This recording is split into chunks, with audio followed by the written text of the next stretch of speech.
In the Middle East, Fred is doing some work for an oil company. He hears some noises and turns around to discover two vehicles in the middle of a chase with open fire. It turns out NGO workers Clara and Jabril are escaping from bandits. When their vehicle gets stuck on the road, Fred gets in his car and tells his girlfriend to give up. But Clara refuses because she has important vaccines to deliver. Then Fred uses his car to push hers. That way, they can get moving again. The chase continues for a few miles until Fred and Clara's car manages to reach the refugee camp. The guards open fire and the bandits shoot back, damaging a pipe in the process. When more guards come out on horseback, the bandits leave. Now that they're safe, Fred and Clara get naughty. After they're done, they discuss what happened and Fred asks Clara to stop doing these runs. However, Clara reminds him she grew up here and refuses to stop helping people. 9 months ago, the political unrest got worse and riots took over most cities, causing the president to leave the country and putting an end to the government. Fred and his brother Alex agreed to escape to Paris, but Fred had one last job to finish before leaving. Alex stole all the explosives from the demolition company he worked at while Fred tried to drive through the city, which was hard because of the riots. A Molotov bomb fell on his car, and he had to put it out with an extinguisher. Then he punched some men to steal a new car. Minutes later, Fred was entering the residence of the rich man he was supposed to escort out of the country before the authorities could catch him. The man paid him in advance, but Fred couldn't help noticing his client had several bags of cash and could have paid him better. The moment was interrupted by the arrival of Anne, the oil company representative. While Anne and the client talked, Fred went outside to wait with the other bodyguards, but there was nothing they could do when the police arrived to search the place. The rich man tried to bribe the captain, but he got shot instead and Anne ran to hide. Hearing the gunshot, Fred and the other guards started to fight the officers outside, quickly beating them up and finishing them with bullets. Then Fred went inside, and when the captain was about to shoot him, another guard killed him first, while another guard beat an officer up in the pool. Fred and his partner moved through the house and shot a cop to rescue Anne.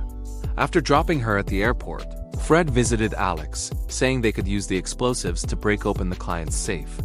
Alex at first refused because he thought it might put his family in danger, but Fred assured him there was no risk. In the present, Alex's wife, Ayla, and his daughter are living in the same camp as Fred. Ayla thinks the bandits approached the camp because they're after Fred in a shady business. But Fred reminds her he's working to earn enough money to get her out of the country with her daughter. However, Ayla refuses to leave without Alex, who is now in prison. She reminds Fred that he put her family in danger by killing cops. Suddenly, the gas leak from the shootout causes an explosion in the oil field near the camp. The flames reach high into the sky, spreading black smoke in the area. Meanwhile, in prison, Alex is forced to fight other inmates for the guards who make money on bets. After a quick victory today, his next opponent is a huge man. However, Alex isn't intimidated and brings the guy down by headbutting him before beating his face up. Then an officer pays Alex for the fight, although it's less than what others make because they know Alex has killed cops. The officer threatens to hit Alex for his attitude, but Alex easily knocks him down and throws the money so the other prisoners can grab it. Chaos ensues and Alex gets to beat up the cops that keep coming after him. Things stop when the guards open fire and Alex is taken to an isolated cell. That night, a guard tells Alex that because of what he did earlier, he owes them 10 more fights. Alex doesn't want to fight. However, the cop explains he's only alive because he's useful. If he stops fighting, he'll lose protection. Alex cries and yells in frustration as he remembers the night of the robbery. When the brothers arrived at the mansion, Alex was shocked to see all the bodies and scolded Fred, saying he wouldn't have come if he'd known about the dead cops. While Alex installed the explosives on the safe, Fred kept guard outside. Unfortunately, a team of soldiers arrived and found Alex red-handed. At that moment, the explosives went off and killed several men. Alex was arrested while Fred watched from the shadows. Back to the present, the fire is still burning on the gas leak the next morning and is paid very well to take care of the issue and given 24 hours. The gas leakage could lead to the destruction of the camp that was built over the second gas pocket. So she has to work fast. A helicopter takes her to the camp and she shares her plan with Fred. They want to blow up 100 kilos of nitroglycerin to stop it. The NGO has already agreed to help. So now Anne wants Fred to drive the nitroglycerin. She also offers to take Alex out of jail so he can be in charge of the explosives and her team would handle security. If things go well, she'd pay $1 million and help the whole family leave the country. Ayla asks Fred to do whatever and wants to save Alex. So Fred makes her leave the room to have a more serious conversation. He learns that expert drillers will be coming too, and Clara and Jabril will be his guides because they know the area well. In prison, Alex is given clean clothes and picked up by Anne's men. Fred and the rest of the team are being flown in a helicopter to the spot where they keeping the convoy and learn that they and fly with the nitro because it's very unstable. This means they'll have to cross a checkpoint. So they'll pretend to be a humanitarian convoy. Jabril wonders why they haven't evacuated the refugee camp. So Anne's employee, Godier, explains that moving 5,000 people without getting the attention of bandits is impossible. Suddenly, a rocket flies near the helicopter and explodes to fill the air with toxic gas. The team quickly puts on masks while the pilot keeps pulling fast moves to dodge more rockets. Luckily, they manage to fly out of range without getting any damage. In the evening, they arrive at a warehouse where the brothers reunite. A furious Alex immediately punches Fred, who grabs him and forces him to calm down for the sake of the mission. Since Alex is still fuming, Clara tells him to think about his family and assures them that they're fine. Then Godier shows them a sample of nitro. Since it's old, Alex tests it by throwing a drop on the ground, which is still enough to create a decent flame. He thinks a large amount of such dangerous substance should be transported in 2 trucks, and not just 1. So the brothers agree that each of them will drive a vehicle, while Clara and Jabril go to their organization to get passes for everyone. Alex tells Fred to get some extra crates for the nitro. Fred wants to talk, but Alex refuses to hear him out. Once everyone is ready with weapons, bulletproof vests, and radios, they finally leave. Moments later, they make it to the checkpoint, and everyone makes sure to put the NGO logo on their vests. Clara shows the IDs to the soldiers, who are annoyed because supply runs are supposed to be notified in advance. Luckily, she convinces them it's an emergency and they're allowed to pass.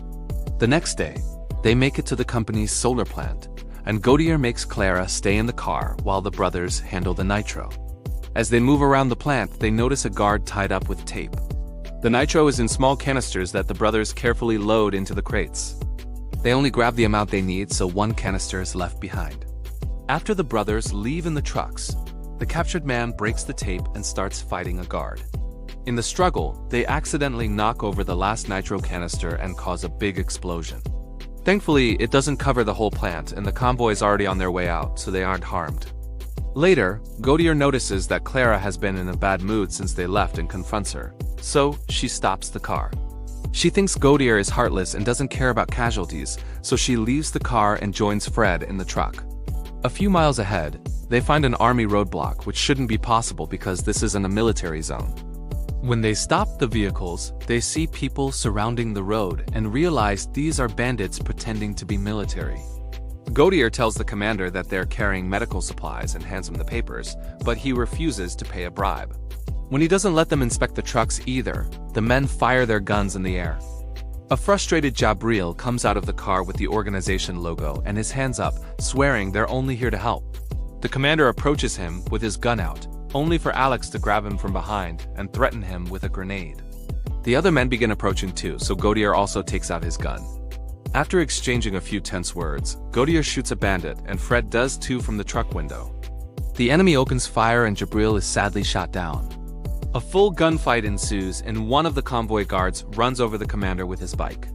Alex throws the grenade at a few soldiers, while Fred, Godier, and the other guards return the fire. Clara runs to check on Jabril and wants to bring his body along, so Fred has to drag her back to the truck. Now that they've killed all the bandits, they can finally leave.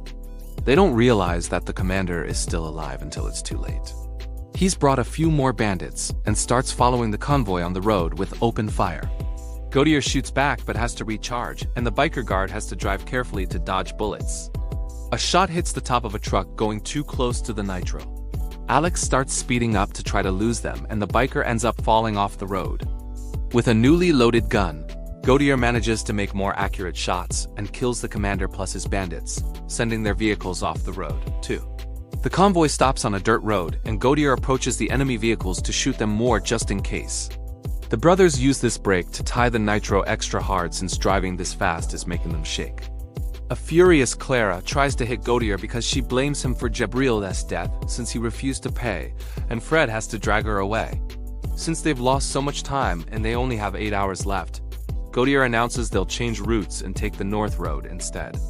Meanwhile, at the camp, the locals are worried because the flame is getting bigger. Sometime later, the convoy makes it to the North Road. When the ground under the guard on an ATV suddenly explodes, the group is horrified to realize they've entered a minefield.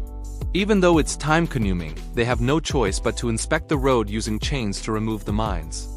Alex wants to work alone, but Fred insists on helping. Little by little, the brothers check every inch of the road, and whenever they uncover mine, they carefully remove it and leave it on the field. Eventually, Fred ends up stepping on mine, and Alex can't defuse it. Fred apologizes for everything, but Alex refuses to leave him to die and offers his hands. They count to 3, and Alex pulls Fred off the mine, but nothing happens. Overwhelmed by relief, the brothers laugh. At that moment, a sniper opens fire from the bush. The team gets into position and fires back until they manage to kill the shooter. Unfortunately, during the encounter, one of the guards steps on an active mine and dies. Afterward, Gautier realizes a bullet grazed his arm and washes the wound. Clara offers her condolences for the lost man, but Gautier still thinks of this as just a job and stays cold. There are 2 roads ahead that converge 30 miles from the village, so they agree to split the convoy to have more chances of making it. Before leaving, Clara kisses Fred deeply. Moments later, Clara and Alex are blocked by a bunch of rocks. Alex drills into the rocks and takes a small sample of nitro that he inserts into the holes. Then, he makes it explode from a safe distance to successfully open the way. At the same time, Fred and Gautier find the road blocked by an oil pond created by the locals. Fred tests how deep the pond is and concludes it isn't enough to stop the truck. He starts driving through the oil and the wheels have some trouble moving, but eventually they go through and make it to the other side. Suddenly, Gautier points his gun at Fred. He thinks that since the hard part is done, he can finish the trip himself and get Fred's part of the money, too. With a quick shot, he makes Fred fall from the truck and continues driving alone. Back at the camp, the Ayla notices how the flames are starting to break a tower. With only 2 hours left, Clara and Alex also make it to the oil pond and see the wheel marks left by the other truck, so they know they can cross. Alex acts as a guide and Clara drives ahead. Meanwhile, on the mountain, Gautier drives too smugly, and since he doesn't know the terrain as well as Fred, the truck ends up falling over the edge. The nitro immediately explodes and kills him. Alex and Clara see the explosion and think Fred also died. At that moment, a local appears asking for their help, and the duo rushes to find Fred's unconscious body. The local old man shares what Gautier did because he saw everything from his hiding spot. Clara and Alex immediately take him to the truck, and the trip continues at the camp and calls her company to ask about the drilling team, which hasn't shown up yet.